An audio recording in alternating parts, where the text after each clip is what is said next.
അൽഹംദുലില്ലാ അസ്സലാത്തു വസ്സലാമു അലാ റസൂലിഹിൽ അമീൻ വഅലാ ആലിഹി വഅസ്ഹാബിഹി അജ്മഈൻ.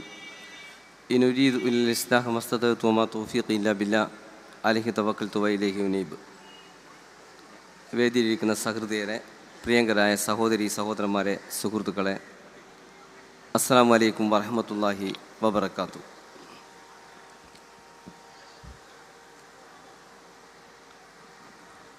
ഫലസ്തീനിൽ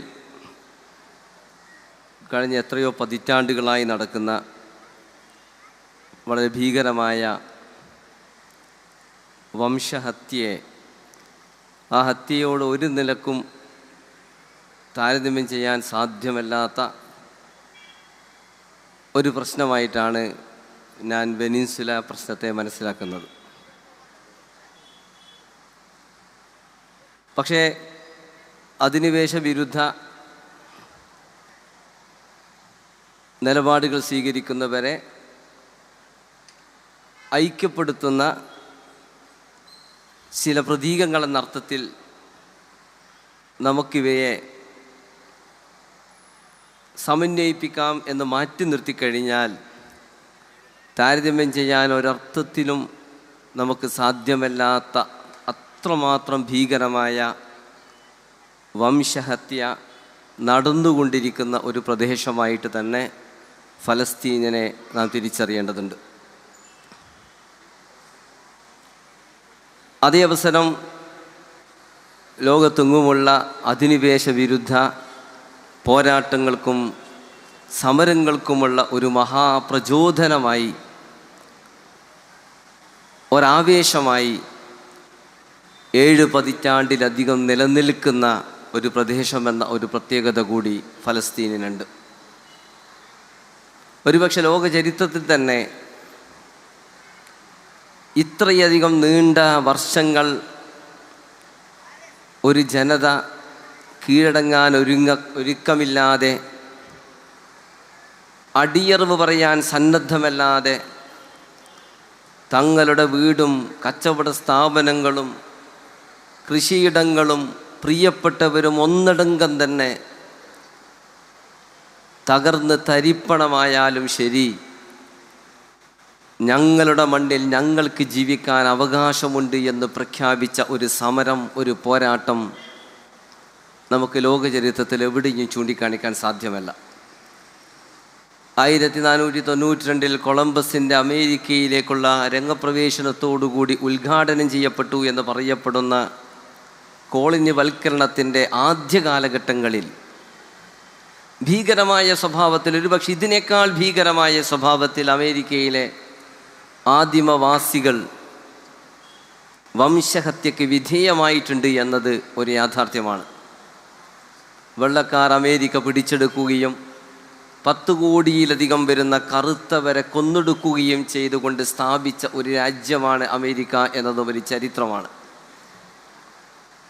പിൽക്കാലത്ത് കോളനിവൽക്കരണ ലോകത്തിൻ്റെ നാനാഭാഗങ്ങളിലേക്ക് പല സ്വഭാവത്തിൽ വ്യാപിച്ചപ്പോൾ കോളനിവൽക്കരണത്തിനെതിരെയുള്ള ഐതിഹാസികമായ ചെറുത്തുനിൽപ്പിൻ്റെ സാക്ഷ്യം വഹിച്ച ഒറ്റപ്പെട്ട രാജ്യങ്ങളെ ചരിത്രത്തിലുണ്ടായിട്ടുള്ളൂ.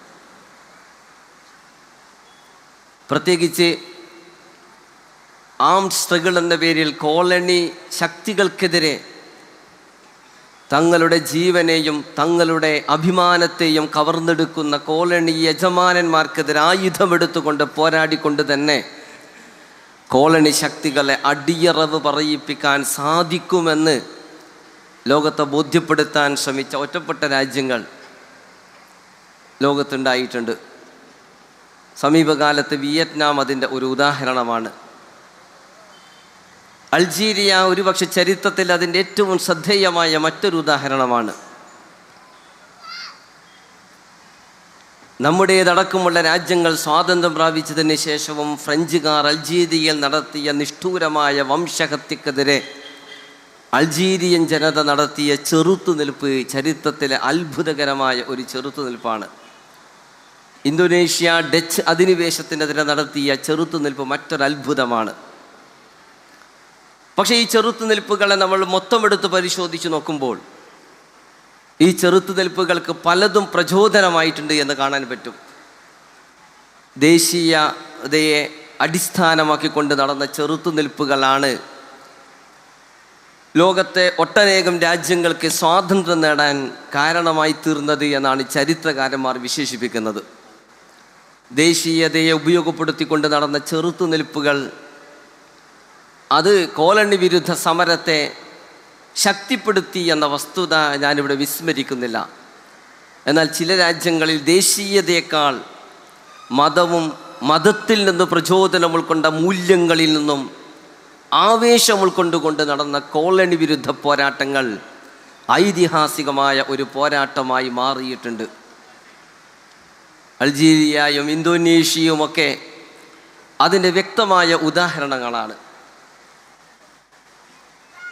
പ്രപഞ്ചനാഥനായ പടച്ചതമ്പുരാൻ്റെ മുമ്പിൽ പ്രാർത്ഥിക്കുന്നത് പോലെ തന്നെ പ്രധാനമേറിയതാണ് തൻ്റെ ചുറ്റുമുള്ള ജനങ്ങൾ കോളനി ശക്തികളുടെ ഭീകരമായ കയ്യേറ്റങ്ങൾക്ക് വിധേയമാകുമ്പോൾ അവരെ വിമോചിപ്പിക്കാൻ വേണ്ടി നടത്തുന്ന സമരവുമെന്നുറച്ച് വിശ്വസിച്ചുകൊണ്ട് പടക്കളത്തിൽ ഉറച്ചു നിന്ന അബ്ദുൽ ഖാദിർ അൽ ജസാഇരിയുടെ ചരിത്രം നമുക്ക് കാണാൻ സാധിക്കും. ഇന്തോനേഷ്യയിലെ അമീർ ദീനബറോഗുവിൻ്റെ ചരിത്രം വായിക്കാൻ സാധിക്കും. മുസോളിനിക്കെതിരെ സമരരംഗത്ത് അടിയുറച്ചു നിന്ന ഉമർ മുഖ്താറിൻ്റെ ചരിത്രം നമുക്ക് വായിക്കാൻ സാധിക്കും. ഈ ചരിത്രത്തിൻ്റെയൊക്കെ ഒരു തുടർച്ച രണ്ടാം ലോക യുദ്ധാനന്തരമുള്ള ലോകഘടനയിൽ ഏറ്റവും ശക്തമായി ഏറ്റെടുത്തുകൊണ്ട് 7 പതിറ്റാണ്ടിലധികം ആ പോരാട്ടവുമായി മുന്നോട്ട് സഞ്ചരിച്ചു കൊണ്ടിരിക്കുന്നു എന്നതാണ് ഫലസ്തീൻ ജനതയുടെ പ്രത്യേകത. ഇത്തരമൊരു അധിനിവേശ പോരാട്ടത്തിൽ നിന്ന് ഇത്തരമൊരു അധിനിവേശ വിരുദ്ധ പോരാട്ടം പച്ചയായ നരമേധങ്ങൾക്ക് സാക്ഷ്യം വഹിച്ചുകൊണ്ടിരിക്കുമ്പോഴും സ്വന്തം കുഞ്ഞുങ്ങളും ഉടപ്പിറപ്പുകളും മാതാക്കളും ഭാര്യമാരും ഭർത്താക്കന്മാരുമൊക്കെ സ്വന്തം കൺമുന്നിൽ പിടഞ്ഞ് മരിച്ചുകൊണ്ടിരിക്കുന്ന ഭീകരമായ ചിത്രങ്ങൾക്ക് സാക്ഷ്യം വഹിച്ചുകൊണ്ടിരിക്കുമ്പോഴും അള്ളാഹുവിൻ്റെ അജയ്യതയിൽ വിശ്വാസമർപ്പിച്ചുകൊണ്ട് നടത്തുന്ന ഒരു പോരാട്ടം എന്ന അർത്ഥത്തിൽ അതിനെ അങ്ങനെ തന്നെ അടിവരയിട്ടുകൊണ്ട് മനസ്സിലാക്കാൻ നമുക്ക് സാധിക്കേണ്ടതുണ്ട്. ഈ പോരാട്ടം ലോകത്തെങ്ങുമുള്ള സ്വാതന്ത്ര്യ പ്രേമികൾക്ക് ആവേശം നൽകുന്ന ഒരു പോരാട്ടമായിട്ട് ചരിത്രത്തിൽ അടയാളപ്പെടുത്തപ്പെടുമെന്ന കാര്യത്തിൽ യാതൊരുവിധ സംശയവുമില്ല. പക്ഷേ ഇവിടെ അധിനിവേശ വിരുദ്ധ പോരാട്ടം നടക്കുമ്പോൾ കറുത്തവരുടെ വിമോചനത്തിന് വേണ്ടി സമരരംഗത്തിറങ്ങിയ മാൽക്കം എക്സിനെ ഞാൻ ഈ സന്ദർഭത്തിൽ ഓർക്കുകയാണ്. അദ്ദേഹം അമേരിക്കയിലെ കറുത്തവരെ വിമോചിപ്പിക്കാൻ വേണ്ടി സമരരംഗത്തിറങ്ങിയപ്പോൾ അദ്ദേഹത്തിന് മനസ്സിലായി കറുത്തവർ തന്നെയാണ് കറുത്തവരുടെ ശത്രുക്കൾ. അവിടെ അദ്ദേഹം അതിനെ വേർതിരിക്കാൻ വേണ്ടി അദ്ദേഹം നടത്തിയ 2 പ്രയോഗങ്ങളുണ്ട്. ഹൗസ് നീഗ്രോസ് എന്നും ഫീൽഡ് നീഗ്രോസ് എന്നും. ഹൗസ് നീഗ്രോസ് എന്ന് പറഞ്ഞാൽ വെള്ളക്കാരുടെ വീട്ടിലും വെള്ളക്കാരുടെ കച്ചവട സ്ഥാപനങ്ങളിലൊക്കെ പണിയെടുക്കുകയും അത്യാവശ്യം പ്രിവിലേജ് അനുഭവിക്കുകയും എന്നിട്ട് വെള്ളക്കാരെ പോലെ ആകാൻ വേണ്ടി ശ്രമിക്കുകയും അവരുടെ മുടിയെപ്പോലെയുള്ള മുടിയാക്കി മാറ്റാൻ ശ്രമിക്കുക, തങ്ങളുടെ മുടി ചുരുണ്ട മുടി നിവർത്താൻ ശ്രമിക്കുക, അവർ ധരിക്കുന്നത് പോലെയുള്ള സ്യൂട്ടും കോട്ടുമിട്ട് നടക്കാൻ ശ്രമിക്കുക, അവർ സംസാരിക്കുന്നത് പോലെയുള്ള പോളിഷ്ഡ് ലാംഗ്വേജ് സംസാരിക്കാൻ ശ്രമിക്കുക, എന്നിട്ട് നടക്കുന്ന വെള്ളക്കാരെക്കുറിച്ചുള്ള അപദാനങ്ങൾ ഇങ്ങനെ പാടി നടക്കുന്നവരെ വിശേഷിപ്പിക്കാനാണ് മാൽക്കം എക്സ് ഹൗസ് നീഗ്രോ എന്ന് പറയുന്ന പദം പ്രയോഗിക്കുന്നുണ്ട്. അദ്ദേഹം പറഞ്ഞു, ഹൗസ് നീഗ്രോസിന് ഒരു ചെറുത്തുനിൽപ്പും സാധ്യമല്ല, ഒരു വിമോചന പോരാട്ടവും സാധ്യമല്ല. എന്നാൽ ഫീൽഡ് നീഗ്രോസ് ഉണ്ട്. അവർ തെരുവിലും കൃഷിയിടങ്ങളിലും അതുപോലെ തന്നെ വെള്ളക്കാരുടെ ചൂഷക കേന്ദ്രങ്ങളിലും എല്ലുമുറിയ പണിയെടുക്കുന്നവരാണ്. അവർക്ക് മാത്രമാണ് ചെറുത്തുനിൽപ്പ് നടത്താൻ സാധിക്കുക എന്ന് പറഞ്ഞുകൊണ്ട് ഒപ്രസറായ അടിച്ചമർത്തുന്നവരെ ചൂഷകരുടെ ഭാഷയിൽ സംസാരിക്കുന്നതിന് പകരം ചൂഷകർക്കെതിരെ എഴുന്നേറ്റ് നിൽക്കുന്ന അവരെക്കുറിച്ച് മാൽക്കം എക്സ് സംസാരിക്കുന്നുണ്ട്. ഇന്ന് അധിനിവേശ പോരാട്ട മുഖത്ത് നമുക്കും പ്രസക്തമായ ഒന്ന് ഇത് തന്നെയാണ്. ഹൗസ് നീഗ്രോസിനെ സൃഷ്ടിക്കാനാണ് വെള്ളക്കാരെന്നും ശ്രമിച്ചത്. അധിനിവേശ ശക്തികൾ ഇന്ന് ആഗ്രഹിച്ചു കൊണ്ടിരിക്കുന്നതും ഹൗസ് നീഗ്രോസിനെ പോലെ നമ്മൾ ഓരോരുത്തരും വളരണമെന്നാണ്. അറബ് രാജാക്കന്മാരെയും തമ്പുരാക്കന്മാരെയും ഒക്കെ അവരങ്ങനെ മാറ്റിയെടുത്തിട്ടുണ്ട്. എപ്പിസ്റ്റം ഫയലുകളെക്കുറിച്ച് ഞാൻ സംസാരിക്കേണ്ടതില്ല. സാമ്രാജ്യത്വവും അതുപോലെ തന്നെ സയനിസവും കുത്തടിഞ്ഞ ലൈംഗികതയുമൊക്കെ എങ്ങനെയാണ് ഒരേ സമയം സമ്മേളിക്കുന്നത് എന്നതിൻ്റെ വൃത്തികെട്ട, ഒരുപക്ഷെ നമുക്ക് ഒരിക്കലും തന്നെ മറ്റൊരാളുടെ മുമ്പിൽ വെച്ച് വായിക്കാൻ പോലും സാധ്യമല്ലാത്ത ലക്ഷക്കണക്കിന് 30 ലക്ഷത്തിലത് 30 മില്യനോ മറ്റോ ഫയലുകളുണ്ടെന്നാണ് പറയുന്നത്. ഇത്രയധികം ഫയലുകളാണ് ഇപ്പോൾ പുറത്തു വന്നുകൊണ്ടിരിക്കുന്നത്. ഹൗസ് നീഗ്രോസുകളെ സൃഷ്ടിക്കാൻ വേണ്ടി മൊസാദും അമേരിക്കൻ സാമ്രാജ്യത്വവും അവർക്ക് വേണ്ടി പണിയെടുത്തുകൊണ്ടിരിക്കുന്ന ആഗോള ക്രിമിനലുകളും ഗുണ്ടകളുമൊക്കെ അവരെ വിശേഷിപ്പിക്കാൻ ഇതിനേക്കാൾ മൂർച്ചേറിയ പദം വേണം. പക്ഷെ ആ പദം നമുക്ക് ലാംഗ്വേജിൽ കിട്ടുമോ എന്നെനിക്ക് സംശയമാണ്. അങ്ങനെയുള്ള മനുഷ്യർ നടത്തിക്കൊണ്ടിരിക്കുന്ന ശ്രമമാണ് നമുക്കിവിടെ വായിക്കാൻ സാധിക്കുന്നത്. ചരിത്രത്തിൽ സ്വാതന്ത്ര്യ സമര പോരാട്ടങ്ങളെയും മറ്റുമൊക്കെ ഒറ്റുകൊടുക്കുന്ന ഇത്തരം ശക്തികൾക്കെതിരെയുള്ള നിലപാട് സ്വീകരിക്കുക എന്നതാണ് അധിനിവേശ വിരുദ്ധ പോരാട്ടമുഖത്ത് ഇന്ന് ഏറ്റവും പ്രസക്തമായ കാര്യം. പലസ്തീൻ പോരാട്ടമുഖത്ത് ഇന്നത്തെ ഏറ്റവും പ്രധാനപ്പെട്ട ചർച്ച അവിടെയുള്ള ആക്സിസ് ഓഫ് റെസിസ്റ്റൻസിനെ നിർവീര്യമാക്കണം, ഹമാസിനെ നിരായുധീകരിക്കണം, ലെബനാനിലെ ഹിസ്ബുള്ളയെ നിരായുധീകരിക്കണം. ഇവരെയൊക്കെ നിരായുധീകരിക്കുക എന്ന ഒരു അജണ്ടയുമായി കൊണ്ടാണ് ഇന്ന് സാമ്രാജ്യത്വം പ്രവർത്തിച്ചു കൊണ്ടിരിക്കുന്നത്. ലോകത്ത് വേറെ എവിടെയും നമുക്കിത് കാണാൻ സാധ്യമല്ല. ഫലസ്തീനിലെ ഐതിഹാസികമായ ചെറുത്തുനിൽപ്പ് സംഘമായിരുന്നു ഒരു കാലത്ത് PLO, ഫലസ്തീൻ ലിബറേഷൻ ഓർഗനൈസേഷൻ എന്ന പേരിൽ അറിയപ്പെടുന്ന PLO. അറബ് രാജാക്കന്മാരുടെ ആശീർവാദത്തോടുകൂടി രൂപം കൊണ്ട സംഘടനയായിരുന്നു. അറബ് ഭരണാധികാരികളായിരുന്നു അവയെ നിയന്ത്രിച്ചത്. പക്ഷെ പിൽക്കാലത്ത് PLOവിന് മനസ്സിലായി 1967 അറബ് ഇസ്രയേൽ യുദ്ധത്തിൽ അറബ് നേതാക്കന്മാർ തോറ്റ് തകർന്ന് തരിപ്പണമായപ്പോൾ അവർക്ക് മനസ്സിലായി ഇവരെ മുമ്പിൽ വെച്ചിട്ടുകൊണ്ട് ഞങ്ങൾക്ക് പോരാട്ടം നടത്താൻ പറ്റില്ല. അങ്ങനെയാണ് അവർ സ്വയം തന്നെ ഒരു സെൽഫ് ഓട്ടോണമസായ ഒരു സംഘടനയായിട്ട് മാറാൻ PLO ശ്രമിക്കുന്നത്. PLO അങ്ങനെ മാറി. യാസർ അറഫാത്തിനെ പോലെയുള്ള തീപ്പൊരി നേതാവ്, ഫത്തഹിൻ്റെ നേതാവ് PLOവിൻ്റെ ചെയർമാനായി മാറി. 1970കളിൽ ജോർഡാനിലെ ഏറ്റവും ശക്തമായ ഒരു സമര പ്രസ്ഥാനമായി PLO വളർന്നു വന്നു. ആ PLOവിന് 1970ൽ ബ്ലാക്ക് സെപ്റ്റംബർ എന്ന പേരിൽ അറിയപ്പെടുന്ന ചരിത്രത്തിൽ ഏറ്റവും ഭീകരമായ ഒരു ചരിത്ര സംഭവമാണ് ബ്ലാക്ക് സെപ്റ്റംബർ. PLOവിൻ്റെ 10,000 പോരാളികളെ കൊന്നൊടുക്കിയത് ജോർഡാനിലെ ഹുസൈൻ രാജാവായിരുന്നു. രാജാവിനെ ഉപയോഗപ്പെടുത്തിക്കൊണ്ട് PLOവിനെ അന്ന് തന്നെ നിർവീര്യമാക്കാൻ ശ്രമിച്ചു. ഗത്യന്തരമില്ലാതെ PLO ലെബനാനിലേക്ക് അതിൻ്റെ തലസ്ഥാനം മാറ്റി. 1982 ലെബനാനിന് നേരെ ഇസ്രയേൽ അധിനിവേശം നടത്തി. ലെബനാനിലെ ബൈറൂത്ത് എന്ന് പറയുന്ന ലെബനാനിൻ്റെ തലസ്ഥാനം മാസങ്ങളോളം ഉപരോധിക്കപ്പെട്ടു. അറബ് ഭരണാധികാരികൾ മുഴുവൻ നോക്കി നിൽക്കുമ്പോഴാണ് ലെബനാനിൻ്റെ തലസ്ഥാനം ഉപരോധിക്കപ്പെടുന്നത്. മാസങ്ങളോളമാണ് ആ ഉപരോധം നീണ്ടു നിന്നത്. ഗത്യന്തരമില്ലാതെ ലെബനാനിനെ രക്ഷിക്കാനെന്ന വ്യാജേന അമേരിക്ക രംഗത്ത് വരികയും എന്നിട്ട് ലെബനാൻ രക്ഷപ്പെടണമെങ്കിൽ, ഇസ്രയേലിൻ്റെ ഉപരോധത്തിൽ നിന്ന് ലെബനാനെ രക്ഷിക്കണമെങ്കിൽ PLOവിൻ്റെ ആസ്ഥാനം ലെബനാനിൽ നിന്ന് മാറ്റണമെന്ന് നിർബന്ധിക്കുകയും അങ്ങനെ PLOവിനെ ലെബനാനിൽ നിന്ന് തുനീഷ്യയിലേക്ക് തുരത്തി. ഇസ്രയേലുമായി അതിർത്തി പങ്കിടാത്ത, ഇസ്രയേലിന് നേരെ ഒരു കല്ലേറ് പോലും നടത്താൻ പറ്റാത്ത, അല്ലെങ്കിൽ ഒരു പ്രതിരോധവും നടത്താൻ സാധ്യമല്ലാത്ത വിദൂരമായ തുനീഷ്യയിലേക്ക് PLOവിൻ്റെ ആസ്ഥാനം മാറ്റേണ്ടി വന്ന് PLO അങ്ങോട്ടേക്ക് പോയി. അവസാനം PLO ഒന്നിനും പറ്റാത്തൊരു പ്രസ്ഥാനമായി മാറി. ഇത്തരം സന്ദർഭത്തിലാണ് ഇസ്രയേലുമായി നയതന്ത്ര ബന്ധവും അവരെ അംഗീകരിച്ചുകൊണ്ടുള്ള ഓസ്ലോ കരാറുകളുമൊക്കെ ഒപ്പുവെക്കപ്പെടുന്നത്. അതിനുശേഷം രൂപം കണ്ട സംഘമാണ് ഹമാസും ഹിസ്ബുള്ളയുമൊക്കെ. അപ്പം ഞാൻ പറയുന്നത്, അധിനിവേശ വിരുദ്ധ പോരാട്ടമുഖത്ത് ഉറച്ചു നിന്ന ഒരു പ്രസ്ഥാനത്തെ ഹൗസ് നീഗ്രോസിനെ ഉപയോഗപ്പെടുത്തിക്കൊണ്ട് സാമ്രാജ്യത്വവും സയനിസവും എങ്ങനെയാണ് ദുർബലപ്പെടുത്തിയത് എന്നതിൻ്റെ ചരിത്രപരമായ നിത്യാനുഭവങ്ങൾ PLOവിൻ്റെ ചരിത്രത്തിൽ നമുക്ക് വായിക്കാൻ സാധിക്കും. ജോർഡാനിൽ നിന്നും ലെബനാനിൽ നിന്നും തുരത്തിയോടിക്കപ്പെട്ട് തുനീഷ്യയിലെത്തി അവസാനം ഓസ്ലോ കരാറിൽ ഒപ്പുവെച്ച് ഇസ്രയേലിൻ്റെ മുമ്പിൽ കുമ്പിടേണ്ടി വന്ന ഒരു പ്രസ്ഥാനം. എന്നാൽ ഹമാസും ഹിസ്ബുല്ലയും ഇറാനും ഒന്നും അതിന് സന്നദ്ധമാകുന്നില്ല. ഇവിടെയാണ് സാമ്രാജ്യത്വവും സൈനിസവും ഇന്ന് ഇവയെ നിർവീര്യമാക്കാനുള്ള ശ്രമം നടത്തുന്നത്.